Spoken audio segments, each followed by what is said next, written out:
اللهم صل على محمد وعلى آل محمد كما صليت على إبراهيم وعلى آل إبراهيم إنك حميد مجيد. اللهم بارك على محمد وعلى آل محمد كما باركت على إبراهيم وعلى آل إبراهيم إنك حميد مجيد. 10 محرم الحرام روز عاشور امام علی مقام نواسۂ رسول امام حسین رضی اللہ تعالیٰ عنہ کی شہادت کا دن ہے، اور صرف آپ نہیں، آپ کے خانوادے کی، آپ کے اصحاب کی، آپ کے ساتھیوں کی شہادت یہ انسانی تاریخ کی عظیم ترین شہادت ہے۔ اس شہادت پر بہت سے پیغام ہیں، اس شہادت کے پیچھے جو تحریک تھی اس کے بہت سے مقصد تھے، لیکن اس شہادت نے دنیا کو قرآن کا جو اصول تھا اس اصول کی حقیقی صورت اور عملی صورت بتا دی۔ قرآن کا اصول یہ ہے، اِنَّهُ لَا يُفْلِحُ الظَّالِمُونَ، ظالم اور ظلم کرنے والے کبھی کامیاب نہیں ہوں گے۔ یہ قرآن کا اصول ہے۔ وہ ظاہری اعتبار سے کیسے ہی نظر کیوں نہ آئیں، لیکن قرآن نے یہ فیصلہ کر دیا ہے کہ ظلم کرنے والا، ناانصافی کرنے والا، اسے کبھی کامیابی نہیں مل سکتی۔ امام حسین رضی اللہ تعالیٰ عنہ کی شہادت نے اس چیز کو حقیقی اور عملی طور پر ثابت کر دیا کہ ظالم اقتدار بھی حاصل کر لے، اپنا مقصد بھی پالے، اور راستے سے رکاوٹیں بھی ختم کر لے، اور جو کچھ وہ چاہتا ہے وہ کر لے، لیکن کامیابی نہیں مل سکتی۔ یزید یہی سمجھتا تھا کہ میری حکومت کی راہ میں جو ایک اکلوتی رکاوٹ ہے وہ امام حسین ہیں۔ اگر انہیں راستے سے ہٹا دیا جائے تو پھر میرے لیے رکاوٹ کوئی نہیں، میں جیسے چاہوں گا حکومت کروں گا، میرے اوپر کوئی انگلی نہیں اٹھا سکے گا، میرے فیصلوں کی توثیق کرنا ہر ایک کی مجبوری بن جائے گی۔ لیکن امام حسین رضی اللہ تعالیٰ عنہ کی شہادت کے بعد جو حالات بنے تو اسے یہ بات ثابت ہو گئی، اس بات کا اسے علم ہو گیا کہ اقتدار کے لیے، اپنے مفاد کے لیے کسی پر ظلم، ناانصافی، زیادتی یہ وہ چیز ہے کہ جس کو کرنے کے بعد انسان کا اقتدار کبھی نہیں رہ سکتا۔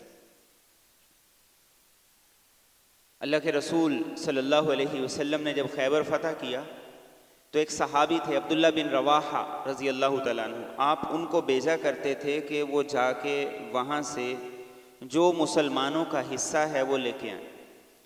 تو وہ جاتے تھے، اندازہ لگاتے تھے، اور اندازہ لگانے کے بعد جو مسلمانوں کا حصہ تھا وہ انہوں نے لینا ہوتا تھا۔ تو اندازہ لگانے کی ذمہ داری عبداللہ بن رواحہ کی ہوتی تھی۔ تو آپ تشریف لے گئے تو آپ نے دیکھا کہ آپ کے جانے سے پہلے یہودیوں نے بہت سا سونا جمع کر کے رکھا ہوا، اور خیبر کا علاقہ بڑا زرخیز علاقہ تھا۔ تو عبداللہ بن رواحہ نے پوچھا یہ کس لیے رکھا ہے؟ انہوں نے کہا یہ اس لیے رکھا ہے کہ تاکہ آپ اندازہ کم لگائیں، ہمارے ساتھ ناانصافی نہ کریں، اور زیادہ اندازہ لگا کے ہماری حق تلفی نہ ہو جائے، اس لیے یہ ہم آپ کو دے رہے ہیں۔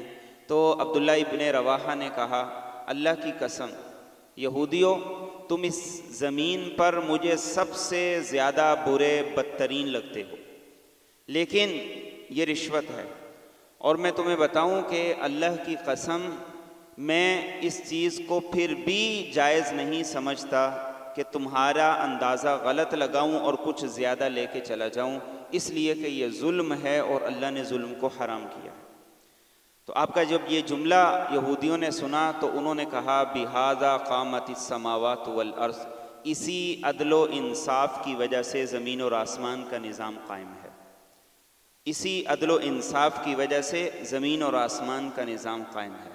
یہی اللہ تعالیٰ اپنے بندوں سے فرماتے ہیں، یا عبادی انی حرمت الظلم علی فلا تظالموا، اے میرے بندو میں طاقتور ہوں، جبار ہوں، تمام اختیارات کا تن تنہا مالک ہوں، مختار کل ہوں، سب کچھ میرے قبضے کے اندر ہے، لیکن اس کے باوجود بھی میں نے اپنی ذات پر ظلم کو حرام کر دیا ہے۔ قرآن بار بار یہ اعلان کرتا ہے، ان اللہ لا یظلم مثقال ذرہ، کہ اللہ تو ایک ذرے کے برابر بھی کسی پہ ظلم نہیں کرتا۔ وما ربک بظلام للعبید، تیرا رب اپنے بندوں پہ بالکل ظلم نہیں کرتا ہے، وہ عدل ہے، سراپا عدل ہے، اس کا ہر فیصلہ سراپا عدل و انصاف ہے۔ تو اللہ فرماتے ہیں کہ میرے بندو میرے پاس اتنے اختیارات، اتنی بڑی بادشاہت، کل کائنات میری ملکیت، میری مخلوق ہے، میں نے اپنی ذات پر ظلم حرام کیا ہے، فلا تظالموا، تم بھی ایک دوسرے پر ظلم نہ کرو، تم بھی ایک دوسرے کی حق تلفی نہ کرو، ایک دوسرے کے ساتھ ناانصافی نہ کرو، ایک دوسرے کا حق نہ چھینو، ایک دوسرے کا حق نہ غصب کرو۔ آج یہی پیغام ہے اس واقعہ کربلا کے اندر ہم سب کے لیے، کہ ظلم کا انجام کبھی بھی اچھا نہیں ہو سکتا، ظلم کا انجام کبھی بھی اچھا نہیں ہو سکتا۔ اس لیے قرآن ہمیں بار بار اس چیز کی طرف متوجہ کرتا ہے کہ کبھی بھی ظلم نہ کرو۔ آج اس پیغام کو سمجھنے کی ضرورت ہے، ہمیں انفرادی طور پر بھی اور اجتماعی طور پر بھی۔ معاشرہ سارے کا سارا عدل و انصاف کے ساتھ بھر جائے گا۔ آج اس ملک کی تباہی کی وجہ یہی ہے کہ یہاں عدل و انصاف نہیں۔ تو ہم سے اسی چیز کا اللہ تعالیٰ اس واقعے کے ذریعے سے اعادہ کرنا چاہتے ہیں کہ اپنے معاملات میں، لوگوں کے ساتھ لین دین میں، تمام تر معاملات میں عدل و انصاف پر آ جاؤ۔ اگر عدل و انصاف پہ آ جاؤ گے تو دنیا کی کوئی طاقت تمہیں شکست نہیں دے سکتی۔ اللہ کے رسول صلی اللہ علیہ وسلم کے پاس جب صحابہ حبشہ کی ہجرت سے واپس آئے تو آپ نے فرمایا کہ بتاؤ کوئی ایسا واقعہ جو بڑا عجیب ہو۔ تو ایک صحابی نے کہا میں بتاتا ہوں۔ وہ کہہ رہا کہ ہم لوگ کھڑے ہوئے تھے، ایک عورت جا رہی تھی، اس کے سر پر پانی کا مٹکا تھا، تو ایک نوجوان گزرا اور اس نوجوان نے ایک شرارت کی، جیسے ہمارے ہاں نوجوان شرارت کرتے ہیں، اور یہ جو ہمیں سارے مناظر نظر آتے ہیں یہ اسی شرارت کا پس منظر ہے۔ کسی کا دوپٹہ کھینچ لیا، کسی کو دھکا دے دیا، یہ صرف اور صرف ایک وقتی اور ذاتی تسکین کے لیے،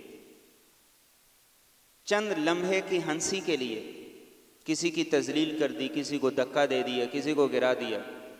تو صحابہ نے بتایا کہ نوجوان نے کیا کیا، ایک عورت جا رہی تھی، سر پہ مٹکا تھا، اس نے اپنا ہاتھ اس کے سینے پہ رکھ کے دھکا مارا، عورت نیچے گری، اس کا مٹکا ٹوٹ گیا، پانی بہہ گیا۔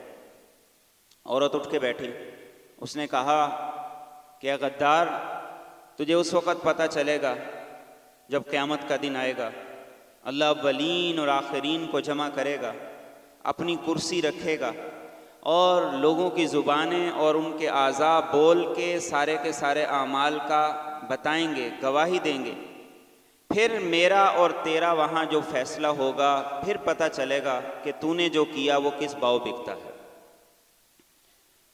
اس واقعے کو نبی رحمت صلی اللہ علیہ وسلم نے سنا، اور سننے کے بعد آپ نے ارشاد فرمایا، اور وہ میرے اور آپ کے لیے تھا، اس قوم کو اللہ کبھی عزت نہیں دے گا جو قوم اپنے کمزور کا حق طاقتور سے نہ لے سکے۔ اس قوم کو اللہ کبھی عزت نہیں دے گا کہ جس کے کمزور کا حق طاقتور سے چھین نہ لیا جائے۔ اور یہی واقعہ کربلا کے اندر، ساری کہانی کے اندر سبق تھا کہ یہاں کثرت نہیں دیکھی جاتی، یہاں تعداد نہیں دیکھی جاتی، یہاں یہ نہیں دیکھا جاتا ہم نوا کتنے ہیں، یہاں یہ نہیں دیکھا جاتا ساتھ دینے والے کتنے ہیں، یہاں تو بس ایک چیز ہے کہ میں رب کے حکم پہ کھڑا ہوں اور عدل و انصاف کے مطابق کھڑا ہوں، بس یہاں یہ دیکھا جاتا ہے۔ پھر وہ 72 بھی ہوں تو ہزاروں یزیدیوں پر، لاکھوں یزیدیوں پر وہ فوقیت رکھتے ہیں۔ ان 72 کی انسانی تاریخ کے اندر کوئی مثال نہیں، ان کی قربانی کی کوئی مثال نہیں۔ تو یہ ہے اس کے اندر سبق جو میرے اور آپ کے لیے ہے، اور قرآن کا فیصلہ بالکل صحیح ہے۔ وَكَذَلِكَ نُوَلِّي بَعْضَ الظَّالِمِينَ بَعْضًا بِمَا كَانُوا يَكْسِبُونَ۔ اللہ فرماتے ہیں کہ ہم ایک ظالم کو دوسرے ظالم پر مسلط کرتے ہیں۔ کیوں کرتے ہیں؟ بِمَا كَانُوا يَكْسِبُونَ، ان اعمال کی وجہ سے جو وہ کیا کرتے تھے۔ امام حسین رضی اللہ تعالیٰ عنہ کی شہادت کے بعد کئی تحریکیں چلی، اور ان تحریکوں میں سے پہلی تحریک تھی جسے توابین کی تحریک کہا گیا، کہ جس کا مقصد تھا کہ امام حسین رضی اللہ تعالیٰ عنہ کی شہادت کا بدلہ دیا۔ اس کی قیادت کر رہے تھے ایک صحابی تھے، سلیمان بن سرد رضی اللہ تعالیٰ عنہ۔ اب یہ صحابی رسول تھے، انہوں نے قیادت کی، یزیدیوں کے ساتھ لڑائی ہوئی، انہیں نقصان ہوا، شکست ہوئی، اور یہ سارے کے سارے شہید ہو گئے۔ جو بچ گئے انہیں قتل کر دیا گیا، کامیاب نہیں ہوئی۔ اس کے ٹھیک 4 سال کے بعد مختار ثقفی نے دعویٰ کیا کہ میں امام حسین رضی اللہ تعالیٰ عنہ کے قاتلوں سے بدلہ لوں۔ تو مختار ثقفی نے جب یہ اعلان کیا تو بہت سے لوگ اس کے ہم نوا ہو گئے، بہت سے لوگ اس کے ساتھ ہو گئے۔ تو اس نے تحریک چلائی، اس تحریک میں پھر ان تمام لوگوں کو جنہوں نے امام حسین رضی اللہ تعالیٰ عنہ کو شہید کیا تھا یا اس لشکر کا حصہ تھے، اس نے اعلان کیا اور سب کو پکڑ پکڑ کے ایک ایک کر کے سب کو قتل کیا۔ اور ایک دن کے اندر کئی 100 لوگوں کو قتل کیا گیا، جن کے بارے میں پتہ چلا کہ یہ اس لشکر کے اندر تھے۔ عمر بن سعد جو امام حسین رضی اللہ تعالیٰ عنہ کے خلاف لشکر کی سربراہی کر رہا تھا۔ اور ایک بات یاد رکھیے، اللہ کے رسول صلی اللہ علیہ وآلہ وسلم نے حجۃ الوداع کے موقع پہ ارشاد فرمایا تھا کہ بیٹے کے جرم میں باپ کو نہیں پکڑا جائے گا، بیٹے کا جرم بیٹے کا جرم ہے۔ سعد رضی اللہ تعالیٰ عنہ صحابی رسول تھے، اب بیٹا امام حسین کے خلاف کھڑا ہوا۔ دوسری طرف آپ دیکھیے، مختار ثقفی جو امام حسین کے خون کا بدلہ لینے کے لیے کھڑا ہوا ہے، اس کے والد بھی صحابی تھے، لیکن اس مختار ثقفی نے بعد میں جا کے نبوت کا دعویٰ کر دیا، اسے بھی قتل کر دیا گیا۔ یہی معاملہ یزید کا ہے۔ یزید نے جو کیا اس کا ذمہ دار وہ خود ہے، اس کا جواب دہ وہ خود ہے، باپ کی ذمہ داری نہیں۔ تو مختار ثقفی نے جب یہ اعلان کیا تو لوگ اس کے ہم نوا ہو گئے۔ تو عمر بن سعد جو اس لشکر کی جو امام حسین رضی اللہ تعالیٰ عنہ کو شہید کرنے کے لیے آیا تھا، اس کی سربراہی کر رہا تھا۔ تو پوچھا کدھر ہے؟ تو کہا وہ تو گھر کے اندر ہے، گوشہ نشین ہو گیا، سب سے الگ تھلگ ہو گیا۔ اس کو بلوایا گیا، اس کا بیٹا بھی پاس تھا۔ تو مختار ثقفی نے کہا کہ اس وقت تمہیں علیحدہ ہونا یاد نہیں آیا جب امام حسین کے خلاف کھڑے ہوئے تھے؟ اس وقت تو رے کی گورنری تمہارے پاس تھی، اس اقتدار کا نشہ تھا تمہیں، تو اب کیوں الگ تھلگ ہوئے؟ تو بیٹے کے سامنے عمر بن سعد کا سر اتروا دیا، پھر اس کے بعد اس کے بیٹے کا سر اتروا دیا، اور کہا کہ باپ کا سر حسین کے سر کے بدلے میں اور بیٹے کا سر ان کے بیٹے کے سر کے بدلے میں، اور اس طریقے سے یہ کیا۔ پھر باقیوں کو تلاش کیا گیا، جن جن لوگوں نے امام حسین رضی اللہ تعالیٰ عنہ کو شہید کرنے میں معاونت کی، مدد کی۔ خولی بن یزید جس نے امام حسین رضی اللہ تعالیٰ عنہ کا سر کاٹا، اس مردود کو بلایا گیا، اس کے پہلے دونوں ہاتھ کاٹ دیے، پھر دونوں پاؤں کاٹ دیے، پھر سولی پہ چڑھا دیا، پھر آگ لگا دی۔ شمر ذی الجوشن اس کو بلایا، اس کا سر اتروا دیا، اسے قتل کروا دی۔ سنان بن مالک یہ وہ بدبخت تھا جس نے آگے بڑھ کے حملہ کیا تھا، اس کی حالت یہ ہو گئی تھی کہ جہاں پہ کھاتا تھا وہیں پہ پخانا کرتا تھا، پھر وہیں سے کھانا کھاتا ہے۔ یہ اللہ تعالیٰ دنیا میں دکھا رہے تھے کہ میں مظلوم کی مدد کروں گا، اللہ کا وعدہ ہے لَأَنصُرَنَّكَ وَلَوْ بَعْدَ حِينٍ، کہ چاہے ایک وقت گزر جائے مظلوم کی مدد میں ضرور کروں گا۔ اور ایک روایت کے اندر یہ الفاظ بھی ہیں، مظلوم کافر ہی کیوں نہ ہو اللہ تعالیٰ اس کی مدد کا بھی وعدہ کرتے ہیں۔ مظلوم کافر ہی کیوں نہ ہو اللہ اس کی مدد کا بھی وعدہ کرتے ہیں، لیکن کب کرتے ہیں یہ اللہ کی تقسیم ہے، یہ اللہ کی حکمت ہے، کبھی جلدی کبھی دیر کے ساتھ۔ لوگ جمع تھے تو ایک آدمی نے یہ کہا کہ جتنے لوگ حضرت حسین کی شہادت کے اندر شریک تھے سب کے سب عبرت کے انجام کو پہنچ گئے۔ تو اس نے کہا کہ میں بھی وہیں پر تھا، میرے ساتھ تو ایسا کوئی نہیں ہوا۔ تو گھر گیا، چراغ درست کرنے لگا تو صرف ہاتھ کو تھوڑا سا شعلہ لگا اور اس نے شور کرنا شروع کر دیا، میں جل گیا، میں جل گیا۔ لوگوں نے کہا کچھ بھی نہیں ہوا۔ اس نے کہا کہ نہیں، اس آگ کے شعلے کی جو حرارت ہے اس کا تمہیں اندازہ نہیں ہے کتنی۔ اور پھر اسی کی وجہ سے وہ تڑپتا رہا، دریا میں چھلانگ لگا دی، پھر بھی اسے سکون نہیں ہوا جب تک وہ مر نہیں گیا۔ ایک آدمی جو امام حسین رضی اللہ تعالیٰ عنہ کے خلاف لشکر میں تھا، بڑا خوبصورت تھا، لوگوں نے دیکھا اس کا چہرہ جل گیا، سیاہ ہو گیا۔ تو اس سے پوچھا تیرے ساتھ یہ کیوں ہوا؟ تو اس نے کہا میرے ساتھ ایسا اس طرح ہوا کہ میں سویا ہوا اور میں نے دیکھا خواب میں دو آدمی آئے، دونوں نے میرے بازو پکڑے اور آگ کے قریب کر کے مجھے چھوڑ دیا اور میرا چہرہ جلس گیا۔ اس وقت سے اب تک میرا چہرہ جلسا ہوا۔ ایک آدمی نابینا ہو گیا، اس سے پوچھا تم نابینا کیوں ہو گئے؟ اور یہ بھی امام حسین رضی اللہ تعالیٰ عنہ کو شہید کرنے والوں میں سے تھا۔ تو اس نے کہا کہ میں نابینا اس طرح ہوا کہ میں نے خواب میں دیکھا اللہ کے رسول صلی اللہ علیہ وسلم سخت غصے میں ہیں، آپ کے ہاتھ میں تلوار ہے، 10 لوگ جو میرے ساتھ امام حسین کو شہید کرنے میں شریک تھے ان کے سر پڑے ہوئے ہیں، اور آپ آگے بڑھے اور خون کی ایک سلائی میری آنکھوں میں لگائی، میں اندھا ہو گیا۔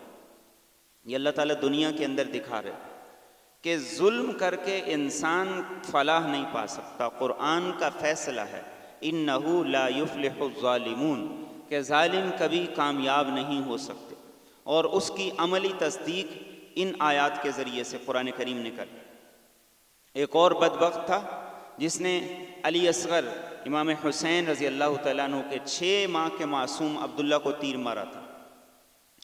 اللہ نے اسے یہ سزا دی کہ اس کے سینے کے اندر گرمی اور اس کی پشت کے اندر ٹھنڈک رکھ دی۔ آگے اس کو ہوا دی جاتی تھی اور پیچھے اس کو آگ لگائی جاتی تھی تاکہ ان دونوں کا انتظام ہو، لیکن اس کو کوئی فاقہ نہیں ہوتا تھا۔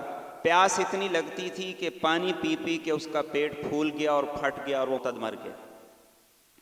یہ انجام ہوا ان لوگوں کا جنہوں نے امام عالی مقام امام حسین رضی اللہ تعالیٰ عنہ کے ساتھ ظلم کیا، ناانصافی کی۔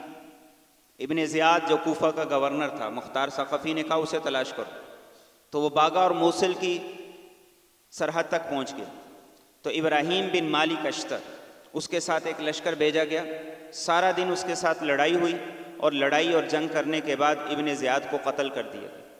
اب ابن زیاد کو اور اس کے ساتھیوں کو قتل کرنے کے بعد کوفہ کا جو گورنر ہاؤس تھا جہاں مختار ثقفی تھا، وہاں ان سب کے سر لا کے رکھے گئے۔ اب امام ترمذی یہ لکھتے ہیں کہ ایک سانپ آیا، پتہ نہیں کہاں سے آیا، ابن زیاد کے منہ سے گھسا اور ناک سے نکلا اور غائب ہو گیا۔ اس کے بعد پھر کیا ہوا؟ مختار ثقفی نے جو لوگوں کے ساتھ ظلم کیا، ایک وقت کے بعد مصعب بن زبیر نے مختار ثقفی کو قتل کیا، اور گورنر ہاؤس میں مختار ثقفی کا سر مصعب بن زبیر کے سامنے۔ پھر عبد الملک کا دور آیا، عبد الملک نے مصعب بن زبیر کو قتل کیا، کوفہ کا گورنر ہاؤس اور مصعب بن زبیر کا سر عبد الملک کے سامنے پڑا ہوا۔ تو ایک آدمی نے کہا کہ یہی گورنر ہاؤس تھا کہ جہاں امام حسین کا سر لایا گیا ابن زیاد کے سامنے، ابن زیاد کا سر لایا گیا مختار ثقفی کے سامنے، مختار ثقفی کا سر لایا گیا مصعب بن زبیر کے سامنے، مصعب بن زبیر کا سر تمہارے پاس پڑا ہے، تو اب تم سوچ لو تمہارا انجام کیا ہوگا اگر تم نے عدل و انصاف نہ کیا۔ تو بجائے اس کے کہ وہ بات کو سمجھتا، اس نے کہا کہ یہ گورنر ہاؤس ہی منحوس ہے۔ اپنے اعمال کی اصلاح نہیں کرنی، نحوست سے اور اس طرح کے عقیدوں سے ہم ان چیزوں پہ پردہ ڈالنا چاہتے۔ تو یہ سارے کے سارے لوگ جو امام حسین رضی اللہ تعالیٰ عنہ کے خلاف تھے اور آپ کو شہید کرنے میں معاونت کرتے تھے، وہ سارے کے سارے نشان عبرت بنے۔ اور یزید جس نے اپنے اقتدار کے لیے یہ سب کچھ کیا تھا، 3 سال اور 8 مہینے، اس سے زیادہ کی اس کی حکومت نہیں رہی۔ ایک دن اکیلا تھا، شراب پی ہوئی تھی، ایک باندی تھی اس کے پاس جس کے عشق میں وہ گرفتار تھا، تو اسے دلی طور پر بڑا غصہ تھا، تو اس نے اس کو قتل کر دیا، اور کئی دنوں کے بعد پتہ چلا ہوا مر چکا ہے۔ 38 سال کی عمر کے اندر وہ چلا گیا۔ تو یہ سارے کا سارا ظلم کس لیے کیا گیا تھا؟ صرف اس لیے کہ اقتدار کو طول مل جائے، صرف اس لیے کہ روک ٹوک کرنے والا کوئی نہ ہو، صرف اس لیے کہ مخالفت میں آواز اٹھانے والا کوئی نہ ہو، صرف اس لیے کہ میرے اقتدار میں کوئی شریک نہ ہو جائے۔ لیکن یہ ساری کی ساری چیزیں صرف ایک اللہ وحدہ لا شریک ہے جس کی بادشاہت کو حاصل ہیں۔ اس کو ایسی بادشاہت حاصل ہے جس کو دوام ہی دوام ہے، جہاں زوال کوئی نہیں۔ اس کو ایسی بادشاہت حاصل ہے لا یسأل عما یفعل وہم یسألون، کہ اس سے کوئی نہیں سوال کر سکتا، وہ سب سے پوچھ سکتا ہے۔ اس کو ایسی بادشاہت حاصل ہے کہ جو عدل و انصاف کے مطابق ہے، وہ حی قیوم ہے، اسے کبھی موت نہیں آئے گی۔ دنیا کے سب بادشاہ اللہ تعالیٰ ان سب کو خطاب کرتے ہیں، مالک الملک تؤتی الملک من تشاء وتنزع الملک ممن تشاء، کہ آج تمہارے پاس جو اختیار ہے، اور یہ اختیار صرف حکومت کے پاس نہیں ہے، ہم سب کے پاس اختیار ہے، ہم سب اختیار والے ہیں۔ ہم کیسے اختیار والے ہیں؟ ایک خامد اختیار والا ہے، اس کا اختیار پتہ چلتا ہے اپنے بیوی بچوں کے معاملے کے اندر۔ ایک ماں اختیار والی ہے، اس کے اختیار کا پتہ چلتا ہے اپنے خامد اور بچوں کے معاملے میں۔ ایک فیکٹری والا اختیار والا ہے، اس کے اختیار کا پتہ چلتا ہے کہ وہ اپنے ملازموں کے ساتھ کیسا ہے۔ ہم میں سے ہر شخص صاحب اختیار ہے، تو اس کو اپنے اختیار کا درست استعمال کرنے کا اللہ حکم دیتے ہیں کہ دیکھو تمہارے پاس بھی اختیار ہے، تمہارے پاس بھی ایک چھوٹی سی حکومت ہے، تمہارے پاس بھی ایک چھوٹی سی بادشاہت ہے۔ اس میں اللہ یہ کہتے ہیں فلا تظالموا، ایک دوسرے پہ ظلم نہ کرنا، ایک دوسرے کے ساتھ نا انصافی نہ کرنا، ایک دوسرے کا حق نہ دبا لینا، وگرنہ کچھ جمع بھی کر لو گے، کچھ اکٹھا بھی کر لو گے، 4 پیسے آ بھی جائیں گے، لیکن یہ یاد رکھنا کہ ظالم جب اللہ کی بارگاہ میں جائیں گے تو اس سے برا حشر کسی کا نہیں ہوگا۔ قرآن صاف کہتا ہے لوگوں کو سفارش ملے گی، شفاعت کرنے والے آئیں گے، اور ان لوگوں کو جن پر جہنم واجب ہو چکی ہے، شفاعت کے ذریعے سے، میرے اور آپ کے نبی صلی اللہ علیہ وسلم کی شفاعت سے اللہ تعالیٰ انہیں کامیاب کر دیں گے۔ لیکن قرآن واضح کہتا ہے ما للظالمین من حمیم ولا شفیع یطاع، ظالم کا کوئی سفارشی نہیں ہوگا، اسے کوئی سفارشی نہیں ملے گا، ولا حمیم، اسے کوئی دوست نہیں ملے گا کہ جو کل قیامت کے دن اس کے ساتھ دوستی نبھا جائے۔ آج سب لوگ دوستی نبھاتے ہیں اقتدار کی وجہ سے، جیسے عمر بن سعد نے نبھائی یزید کے ساتھ، ابن زیاد کے ساتھ، جیسے شمر نے نبھائی تھی یزید اور ابن زیاد کے ساتھ، جیسے سنان بن مالک نے نبھائی تھی یزید اور زیاد کے ساتھ۔ اقتدار نظر آتا ہے، اور اقتدار کا نشہ ہے کہ جس نشے کی وجہ سے وہ بھول گئے کہ سامنے امام علی مقام کس حیثیت اور شان کے ہیں، وہ یہ بھول گئے سامنے نواسہ رسول ہے، وہ بھول گئے اس دنیا کے اقتدار کے چکر میں کہ ہمارے سامنے اتنی بڑی شخصیت کھڑی ہے کہ جس کو میرے نبی نے چوما ہے، اور میرے نبی نے اس کے لعاب میں اپنا لعاب ڈالا ہے، اور میرے نبی اس کی تکلیف پر پریشان ہوئے ہیں۔ ان بدبختوں کے سامنے دنیا، اس کا اقتدار اور دنیا کے چند پیسے، یہ ساری کی ساری چیزیں ہیں، سب کچھ بھول گئے۔ ہمارا حال بھی ایسے ہی، کبھی مظلوم کے خلاف ہم آواز نہیں اٹھائیں گے۔ کیوں نہیں اٹھائیں گے؟ اس لیے نہیں اٹھائیں گے کہ میرا کیا لینا دینا، میرا تو کوئی لینا دینا نہیں۔ جب میری گردن دبوچ لی جائے گی پھر مجھے پتہ چلے گا میرا کیا لینا دینا ہے۔ ہم اپنی عزتوں کو بچا رہے ہیں۔ کون سی عزتیں؟ جو پیسے لگا کے اکٹھی کی۔ کون سی عزتیں؟ جو ہماری اپنی بنائی ہوئی ہیں۔ یہ ساری کی ساری عزتیں کوئی حیثیت نہیں رکھتی۔ ہم سب کی ذمہ داری دین یہ کہتا ہے کہ مظلوم کے ساتھ کھڑے ہو جاؤ، ظالم کا ساتھ کبھی نہ دینا۔ ابن حبیرہ بڑا اللہ والا وزیر تھا، اس نے منصور بن معتمر سے کہا کہ تم آؤ، میں تمہیں جج بنا دیتا ہوں۔ کوئی امتحان نہیں ہوا کرتا تھا، وہاں سلیکشن ہوا کرتی تھی۔ جو آدمی اچھا ہوتا تھا اسے لے لیا جاتا تھا۔ حکمران اپنی مرضی کے جج بھی لگایا کرتے تھے۔ تو ابن حبیرہ نے منصور بن معتمر سے کہا کہ آؤ میں تمہیں جج بناتا ہوں، اور اس دور کے اندر قاضی بننا ایک بڑی عزت آنر کی چیز ہوا کرتی تھی، لوگ بڑی عزت سے دیکھا کرتے تھے۔ تو منصور بن معتمر نے کہا کہ ایسا نہیں ہو سکتا۔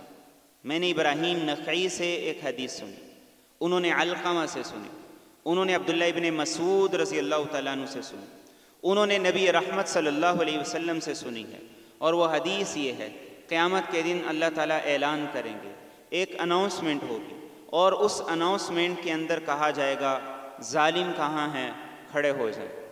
سارے کے سارے ظالم کھڑے ہو جائیں گے۔